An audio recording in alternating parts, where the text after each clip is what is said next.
Conta pra gente, passada a tua carreira, né? Você parou em 2017, e aí você arriscou na vida de empresário, né? De empreendedorismo. Quando você se viu diante de um momento novo na tua vida, o que você aproveitou da tua vida de atleta e o que você achou que faltava para você enfrentar esse novo momento? Eu acho que, na verdade, assim, o que eu acredito que faltou, eu acho que falta ainda, até o próprio Phelps fez um documentário que chama o Weight of Gold, o peso do ouro, tá, feito pela HBO Max, até quem quiser ver depois, onde ele conta muito sobre esse lado também da transição de carreira do atleta, né? Esse outro lado, porque, assim, já está até virando uma preocupação maior, o próprio Comitê Olímpico Internacional já está começando a olhar mais para esse lado, que é o grande lance da saúde mental, sobre depressão, sobre todos esses casos. Porque, assim, o que acontece, né? Às vezes, poxa, até na fala, no próprio trailer, tem uma... Agora eu não vou lembrar o nome da atleta dos Estados Unidos. Biles lá, Simone Não, Biles, não, esse não tá no vídeo dele. Esse é o do Phelps. do vídeo dele. É ele mais os americanos. Eles contam as experiências. Agora eu não vou lembrar o nome da atleta que estava lá.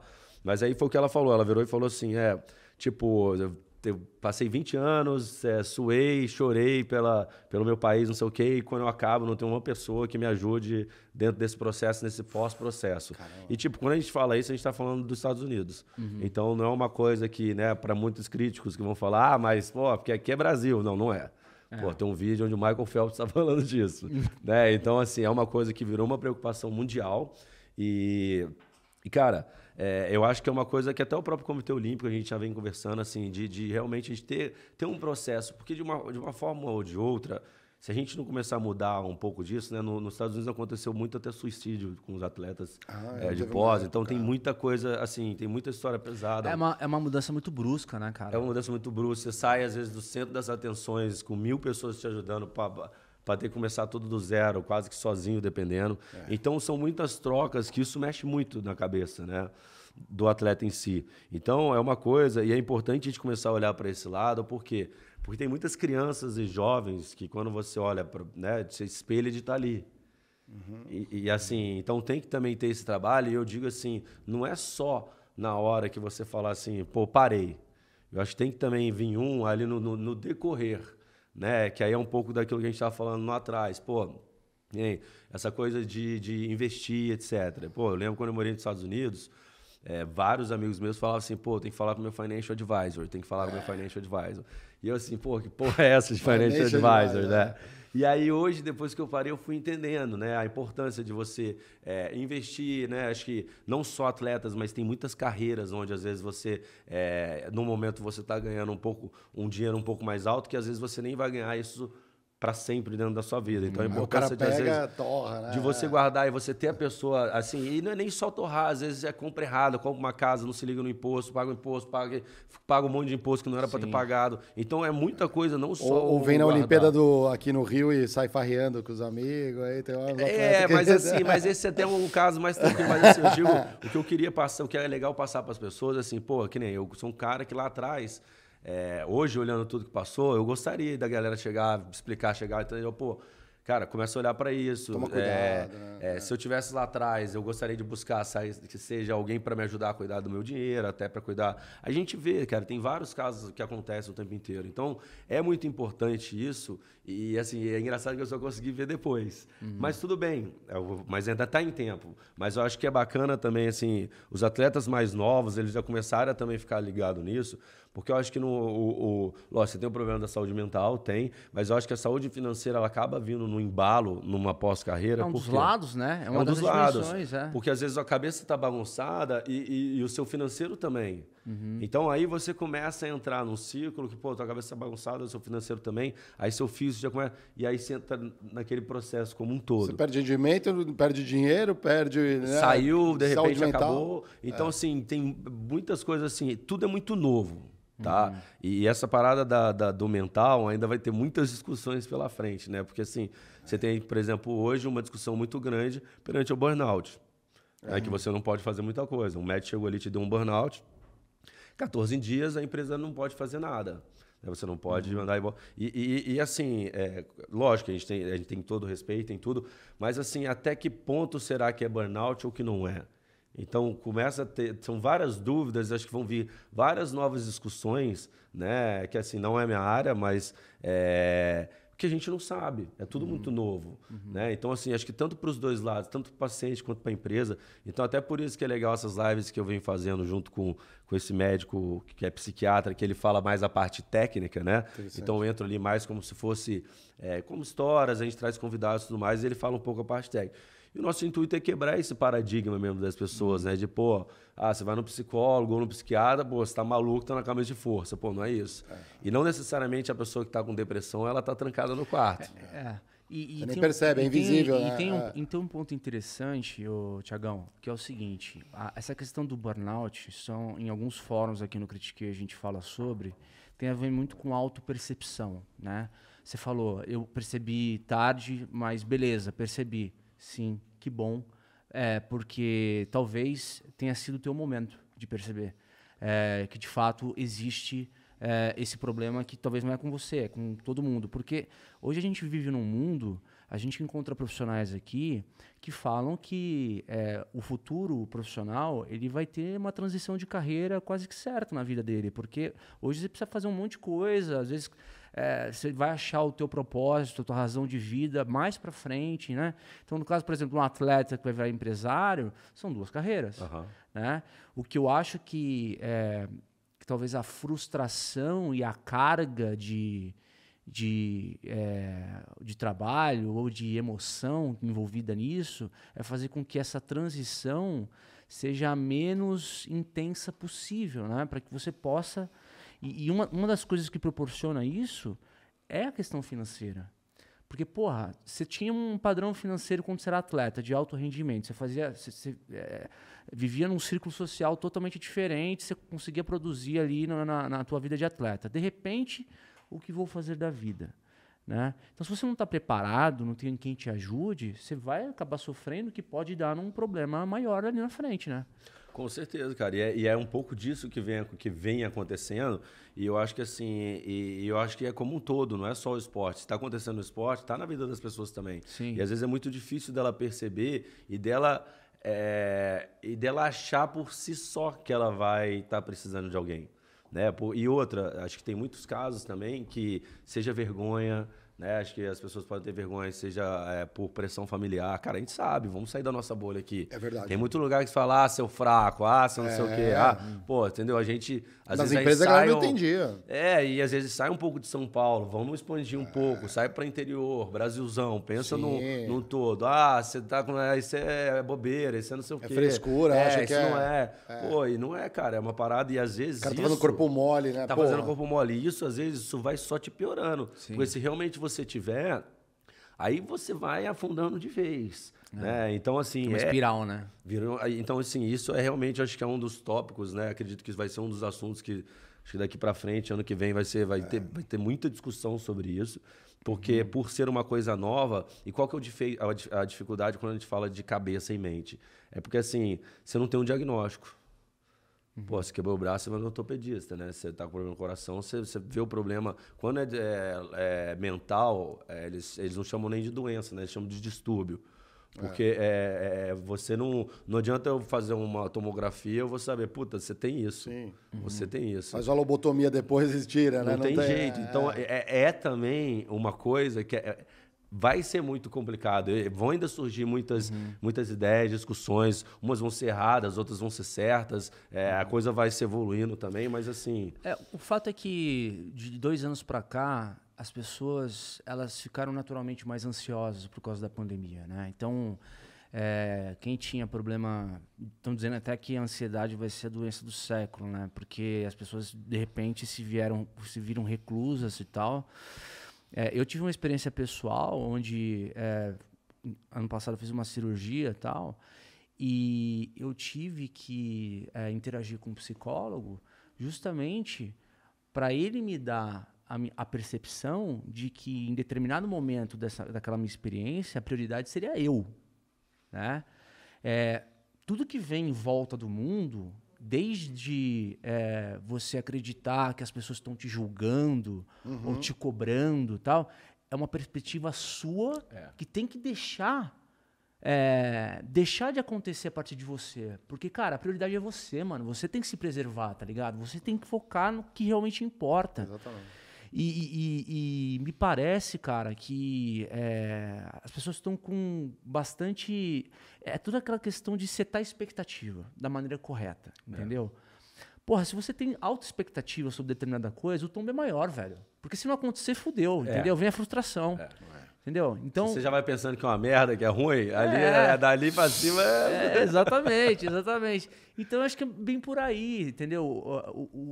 A gente fala muito do sapo na panela, né? Vai cozinhando, não percebe. Mas então, esse é um tema que ele tá... Que bom que tá atual. Porque não se discutia. Mas conta o sapo da panela pra ele. Não, o sapo da panela, você põe o sapo na panela, se ela tá quente, você joga ele vai sentir que tá quente e pula fora. Mas você joga ele com ela fria, vai esquentando aos poucos, ele fica lá, morre e não percebe. Afogado, morre queimado. Não, eu tive um chefe numa das empresas que eu trabalhei, né? Ele sabe, se estiver assistindo, ele sabe quem é, mas ele contou. Ele teve a capacidade de contar, porque a galera normalmente esconde. Mas ele falou, cara, eu tava numa pressão tão grande, ele falou que teve um calor assim no corpo, assim, começou a se sentir mal, teve que deitar no chão do banheiro para ninguém ver, para poder esfriar o corpo, soltou a camisa e tudo mais para poder se recompor e poder voltar à mesa de trabalho. Isso é outra coisa que é muito louco e assim, né? É até legal alguma coisa que você falou, que assim, tipo, ele teve que deitar no chão sozinho para ninguém ver. Né? Então, isso também já começa, as pessoas, você já começa a ansiedade antes de você cair. Você já está preocupado. Se alguém vai ver. Antes de você passar mal, você já está preocupado em cair para estar sozinho. Então, cara... Não vão te julgar. É a coisa da maluquice que a gente está falando. Então, essas lives que a gente vem fazendo e trazendo pessoas, assim, a gente faz 2 vezes no mês. Uma vez a gente traz, além do psiquiatra, que é o Dr. Herme, e a gente traz uma pessoa da área, e às vezes traz uma pessoa que tenha uma grande imagem, seja um ator, um atleta, e por aí a gente faz. E assim, por quê? Porque eu acho que acredito que algumas histórias, às vezes elas chegam mais perto do que quando você fala muita coisa específica só da área, parece estar muito distante. Quando você traz, às vezes, alguns ídolos, algumas personalidades, essas coisas, e eles contam a história deles, fica mais fácil, às vezes, das pessoas, putz, eu passei por isso também. Será que eu deveria buscar a ajuda de alguém? Será que eu deveria buscar... Então, assim, o que a gente tem tentado é muito por esse lado, assim, para tentar quebrar um pouco disso e mostrar que é normal não estar normal. Né? Então, assim, não é uma coisa tipo... para mim, eu tive uma grande dificuldade na transição, continua tendo. Tem muita coisa, eu parei num ano, deu mais ou menos 2 anos e pouco ali, eu tive filho e depois veio a pandemia, que mudou muita coisa do que a gente estava... Assim, muita coisa em pouco tempo, né, velho? Muita coisa em pouco tempo. Aí 2 anos parada, a parada você acha que ia voltar em 1, não voltou, voltou em 2. Aí você começa um ano que, você não sabe o que vai acontecer, você vai parar de novo. Aí nego fala que surgiu... sei lá o que, não sei aonde, aí começa uma guerra, aí você não sabe... Então, cara... onde vai? É muito maluco a parada. Então, você tem que, ao mesmo tempo, é aquela coisa, você tem que... Uma coisa que eu falo que o esporte muda planos muito rápido. Vamos acreditando. Eu falo assim, vamos acreditando, cara. Vamos também... vamos pegar os desafios, vamos ver o porquê disso. Porque, às vezes, tem coisa que acontece na nossa vida que, no primeiro momento, a gente acha que... um castigo, né? Porra, mas por que será que está acontecendo comigo? Mas por que será... E assim, cara, eu acho que quem não desiste realmente, né, a partir do momento que você continuar naquela pegada, vai chegar um momento que você vai falar assim, putz, então aquilo lá aconteceu porque tinha que ter acontecido. Se aquilo lá não tivesse acontecido, talvez eu não teria mudado a estratégia disso, eu não teria feito desse jeito, e aí poderia acontecer lá na frente. Então, eu acho que é muito também como você olha o problema. Isso eu falava muito... você ia nadar numa piscina aberta, sei lá, tava chovendo, tava frio. Aí nego começava já a reclamar, cara, tá frio pros 8. Tá frio pros 8 que estão ali, tá igual, a chuva é para todo mundo, a piscina tá igual para todo mundo. Então, quem tiver mais com isso na cabeça vai se dar pior. Só que numa situação como essa, com chuva e frio, você não vai brigar por tempo. Ali é bater na frente. Então, você não vai querer também dar tempo numa situação como essa, que é humanamente impossível. Exato. Você tá frio, você tá gente, não vai dar. Mas então ali é o quê? É quem ganhar. Piscina com algas. E aí vai tudo. Mas, cara, eu até, se você não viu, eu tenho um puta de um livro que me marcou bastante, chamado Ryan Holiday, chama O Obstáculo é o Caminho, né? E ele coloca ali princípios estoicos, né? Eu acho o estoico ele vai muito além de um pilar da filosofia, um manual de vida, que coloca justamente a questão da perspectiva, né? De saber como que você olha as coisas. Porque as coisas, no final do dia, são o que são, né? E não é da forma que acontece, é da forma como você reage a ela, né? Então, o fato de você tentar... Eu sei que, tipo, falar é muito fácil, né, velho? Mas, assim, essa questão da blindagem, de você poder enfrentar as coisas com uma capacidade maior de mental, tem a ver de você mudar a perspectiva de leitura do cenário das coisas, né? É isso que o estoicismo ele aborda, assim. Então, esse foi um livro muito importante na minha vida, principalmente de um ano para cá, que tive um ano bem intenso e que me ensinou a enxergar, puta, a vida é o que ela é, meu. Deu merda, aceita, velho. É isso, entendeu? Aceita, pisou na merda pros dedos, né? Exatamente. Mas é isso mesmo, cara. Eu acho que, eu acredito, cara, que assim, na vida se dá melhor quem se adapta mais rápido. As situações, entendeu? Então, assim, você tá no momento, é isso que tá acontecendo. Não adianta eu querer ou choramingar por uma coisa que não aconteceu ou mudar, porque ela não vai mudar. Então, tem muita gente que, às vezes, faz algumas perguntas para mim, né? Tipo, você mudaria alguma coisa da sua carreira inteira? Pô, hoje é muito fácil eu responder. Você fala, pô, mudaria um monte de Hoje coisa. é muito fácil, mas eu falo que não, né? Mas assim, pô, é muito fácil eu hoje com a cabeça de 36 falar, pô, eu com 17 eu devia ter feito isso. Pô, mas eu tinha a cabeça de 17 lá. Lógico. Exato. Eu queria voltar no tempo com tudo que eu sei. Adivinhou uma das perguntas. Já sabe, né? Porque não tem fundamento mais. Porque a gente sempre aborda, eu sempre gosto de fazer esse tipo de pergunta, porque, cara, no final é isso. Você é a soma das experiências que você passou na vida, velho. Não adianta mudar. E por que eu falo que eu não mudaria? Pô, por que eu mudaria? Cara, hoje eu sou muito feliz, eu tive um baita de um sucesso no esporte que eu pratiquei. Poxa, eu fui o maior medalhista da história dos Jogos Pan-Americanos, tenho medalha todas as competições que posso imaginar no mundo. Pô, tenho prata na Olimpíada, fui finalista em 4 Jogos Olímpicos. Então, assim, cara, eu atingi um ponto que, pô, pra mim aquilo ali foi maravilhoso, cara. Pô, você parar pra pensar o que você tava falando, você enfileirar todo mundo, pô, eu fui segundo do mundo. Porra, na Olimpíada, mas em outras. Na Olimpíada, então... Em outras vezes... E assim, e o mais importante, né, deixando claro que as coisas não caíram do céu, foi muito sacrifício. Eu imagino que você deve ter dedicado pra caralho da tua vida social, velho. Pra caralho. Assim, e às vezes é engraçado, porque hoje em dia até você pode parecer até um pouco, não frio, mas às vezes as pessoas falam assim, nossa, mas é porque tem um aniversário de não sei quem, tem um casamento de não sei quem. Eu falo, pô, beleza. Mas não é questão de ser frio, é porque, tipo, pra eu chegar ali eu teve que abrir tanto mão disso que pra mim, assim, óbvio que eu queria estar em festa de vó, avô, 80 anos, não sei o quê, padrinho de primo, padrinho não sei o quê. E muitas vezes não dava, eu tava viajando, tava mundial, mas isso faz parte. Lembra que a gente falou no início? Você tem 2 caminhos. Eu tive que abrir mão, se eu escolhesse, eu tive que abrir mão de todo o outro. Você fica aprendendo a dizer não? Cara, eu tive, mas isso eu ainda tem uma dificuldade muito grande. Porra, mas eu imagino que deve... mas acho que nessa época talvez tenha sido até um pouco mais fácil até, porque assim, ali era muito claro. Você perseguia algo, entendi. né? Tipo, tem que fazer isso, tem que treinar, acabou. Não. Então, quando eu parei, a parada começa a dar uma embolada também, porque assim, acaba muita coisa acontecendo. E, poxa, eu nadei 20 anos. E quando eu comecei a nadar, era um outro mercado de trabalho. E eu acho que até essa coisa da transição é legal que você comentou, a gente falar disso também, porque hoje em dia tem muita gente fazendo essa transição. Porque tem muita gente hoje que está, seja mexendo com rede social, que está mexendo com isso ou que aquilo, mas que às vezes era advogado, ou era médico, ou era isso. Está tendo uma mudança muito grande. Poxa, eu tenho mesmo uma tia que ela é advogada, agora está entrando para a área de design, decoração e tal. Então, tem muita gente hoje, até porque se a gente voltar no nosso passado, na nossa época era o quê? Pô, você vai ter que estudar, mas assim, ou você tem que ser advogado, ou você tem que ser médico, ou você tem que ser isso, ou você tem que ser aquilo. Então, tem muita gente que às vezes foi aquilo que a gente diz aí, voltando no início hoje do podcast, foi às vezes o sonho dos pais, acabou fazendo para realizar às vezes um sonho do pai, e aí você vive esse momento, né? E às vezes hoje você está se reachando. E dá realmente um frio na barriga você abrir mão de uma coisa que está certa. No meu caso é que às vezes o tempo ia chegar um momento que não ia ter como, né? Às vezes a profissão você ainda consegue levar um pouco mais, que você não depende tanto, né, do seu corpo para performar e por aí vai. Mas, assim, você vai ter essas trocas bastante. Então, acho que, assim, é muito parecido, eu acredito, cara, o mundo do esporte com o que as pessoas estão vivendo hoje, com o que está acontecendo. Então, eu acredito que tem uma conexão bem forte aí. Dá para a gente tirar exemplos que dão certo daqui, passar para cá, daqui, passar para cá. Eu acho que não tem muito o que é o certo e o que é errado, né? Acho que, principalmente para a gente, ser humano, tem coisas que dá certo para um e tem coisas que não é para o outro.